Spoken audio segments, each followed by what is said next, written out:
ವೃಶ್ಚಿಕ ರಾಶಿಯ ವರ್ಷ ಭವಿಷ್ಯ ಯಾವ ರೀತಿ ಇದೆ, ಫಲಾಫಲಗಳು ಯಾವ ರೀತಿ ಇದೆ ಅಂತ ತಿಳಿಸ್ಕೊಡ್ಬೋದಾ?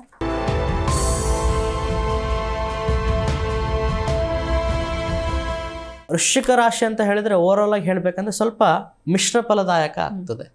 ಯಾಕಂತ ಹೇಳಿದ್ರೆ ಇಲ್ಲಿ ಶನಿ ಪಂಚಮ ಸ್ಥಾನಕ್ಕೆ ಹೋಗ್ತಾನೆ, ಗುರು ಅಷ್ಟಮ ಸ್ಥಾನಕ್ಕೆ ಹೋಗ್ತಾನೆ. ಗುರು ಅಷ್ಟಮ ಸ್ಥಾನಕ್ಕೆ ಹೋಗೋದು ಕೂಡ ಸ್ವಲ್ಪ ಕೆಟ್ಟದಾಗಿರುತ್ತೆ, ಶನಿ ಪಂಚಮ ಸ್ಥಾನಕ್ಕೆ ಹೋಗೋದು ಕೂಡ ಒಳ್ಳೆ ಫಲ ಇರುವುದಿಲ್ಲ. ಹಿಂಗಾಗಿ ಲಾಸ್ಟ್ ಇಯರ್ ಏನಿತ್ತು ಅದೇ ಕಂಟಿನ್ಯೂ ಆಗುತ್ತೆ, ಅದಕ್ಕಿಂತ ಸ್ವಲ್ಪ ಸಿಚುವೇಶನ್ ವರ್ಸ್ಟ್ ಆಗ್ತಾ ಹೋಗುತ್ತೆ. ಆ ಕಾರಣದಿಂದ ವ್ಯಾಪಾರದಲ್ಲಿ ಆಗಲಿ ವೃತ್ತಿಯಲ್ಲಾಗಲಿ ಮಿಶ್ರ ಫಲ ಇರೋದ್ರಿಂದ ಬಹಳ ಹುಷಾರಾಗಿ ನೀವು ಹೋಗ್ಬೇಕಾಗ್ತದೆ. ವ್ಯಾಪಾರದಲ್ಲಿ ಮೂಢನಂಬಿಕೆ ಇರಬಾರ್ದು. ಮೂಢನಂಬಿಕೆ ಅಂದರೆ ಯಾರನ್ನೋ ಒಂದು ನಂಬಿಬಿಟ್ಟು ಪಾರ್ಟ್ನರ್ಶಿಪ್ ಮಾಡೋದು. ಆಮೇಲೆ ವೃತ್ತಿಯಲ್ಲಿ ಯಾವುದೇ ಕಾರಣಕ್ಕೂ ಜಾಬ್ ಚೇಂಜ್ ಮಾಡಕ್ಕೆ ಹೋಗಬೇಡಿ. ಯಾಕಂದರೆ ಈ ಬರುವಂಥ ಮಾರ್ಚ್ 28 ಆದಮೇಲೆ ಶನಿ 5ನೇ ಮನೆಗೆ ಹೋಗೋದ್ರಿಂದ ನಿಮಗೆ ಕೆಲಸದಲ್ಲಿ ಹೊಸ ಕೆಲಸ ಸಿಗೋದಲ್ಲಿ ಅಪೋರ್ಚುನಿಟಿಗಳು ತುಂಬ ಕಮ್ಮಿ ಇರ್ತದೆ. ಆ ಕಾರಣದಿಂದ ಇರುವಂಥ ಕೆಲಸನ ಕಳ್ಕೊಂಡು ಹೊಸ ಕೆಲಸಕ್ಕೆ ಪ್ರಯತ್ನ ಖಂಡಿತವಾಗಿ ಮಾಡಬೇಡಿ.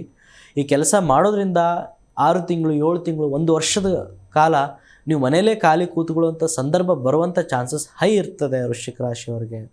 ಆಮೇಲೆ ಪ್ರೀತಿಯಂತ ವಿಚಾರ ಬಂದರೂ ಕೂಡ ಬಹಳ ಹುಷಾರಾಗಿರಬೇಕು. ಯಾಕಂತ ಹೇಳಿದರೆ ಈ ಸಮಯದಲ್ಲಿ ನಿಮಗೆ ಬ್ರೇಕಪ್ ಆಗುವಂಥ ಚಾನ್ಸಸ್ ಇರ್ತದೆ.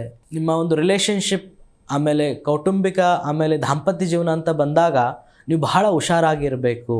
ಪ್ರೀತಿ ಮಾಡೋರು ಖಂಡಿತವಾಗಿ ನಿಮ್ಮದು ಸಪ್ರೇಷನ್ ಆಗುವಂಥ ಚಾನ್ಸಸ್ ಇರ್ತದೆ. ಯಾಕಂತ ಹೇಳಿದರೆ ಗುರು ಬಹಳ ಕ್ಷೀಣಕ್ಕೆ ಹೋಗ್ತಾನೆ. ಗುರು ಕ್ಷೀಣಕ್ಕೆ ಹೋಗೋದ್ರಿಂದ ಹುಡುಗ ಅಥವಾ ಹುಡುಗಿಗೆ ಮನಚಂಚಲತೆ ಆಗಿ ಕಂಪ್ಲೀಟ್ ಆಗಿ ಬ್ರೇಕಪ್ ಆಗುವಂಥ ಚಾನ್ಸಸ್ ಹೈ ಇರ್ತದೆ. ಆ ಕಾರಣಕ್ಕಾಗಿ ಬಹಳ ಜಾಗೃತೆಯಿಂದ ಸಂಬಂಧನ ಮೇಂಟೈನ್ ಮಾಡಬೇಕಾಗ್ತದೆ.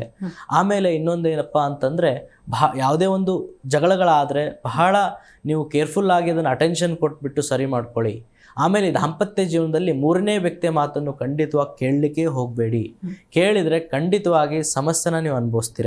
ಆಮೇಲೆ ಕೌಟುಂಬಿಕ ವಿಚಾರದಲ್ಲಿ ಕೋರ್ಟ್ ಕೇಸು ಆಮೇಲೆ ನಿಮ್ಮ ಮನೆಯಲ್ಲಿ ಆಸ್ತಿ ಸಲುವಾಗಿ ಜಗಳಗಳ ಆಗಿಬಿಟ್ಟು ಇದು ಮನೆ ಮರ್ಯಾದೆ ಹೋಗುವಂಥ ಸಂದರ್ಭ ಕೂಡ ಬರುವಂಥ ಚಾನ್ಸಸ್ ಈ ಸಲ ವೃಶ್ಚಿಕ ರಾಶಿಯವ್ರಿಗೆ ಬಹಳ ಇದೆ.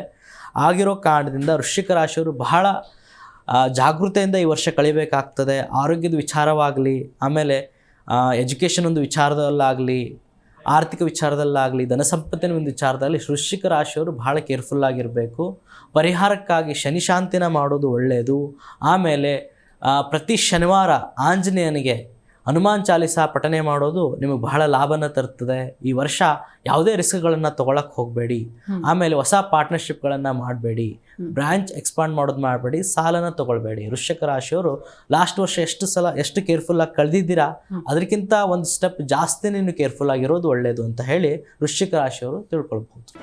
ಜಿ ಕನ್ನಡ ನ್ಯೂಸ್ ಈಗ ನಿಮ್ಮ ಮನೆಯಲ್ಲೇ ನೋಡಿ. ಎಲ್ಲ ಕೇಬಲ್ಗಳಲ್ಲಿ ಈಗ ಲಭ್ಯ. ನಿಮ್ಮ ನೆಚ್ಚಿನ ಜಿ ಕನ್ನಡ ನ್ಯೂಸ್ ಈಗ ಸನ್ ಡೈರೆಕ್ಟ್ ನಲ್ಲಿ number 292, Tata play number 1664, Jio TV number 1334, NXT digital number 30, in cable number 30, city networks 51, U digital number 162, GTPL number 17, Rockline telecommunications number 42, Shri Basaveshwara cable number 168, rural cable network 60, Vinayaka digital 57, Abhishek cable 821, city channel 53, Siddeshwara cable network 57, V4 digital Infotech 628, Surya digital networks 53, Gajanan digital number 836, Malnad infotech private limited number 56, Metrocast number 830, victory digital number 167ರಲ್ಲಿ ನೋಡಿ ಆನಂದಿಸಿ.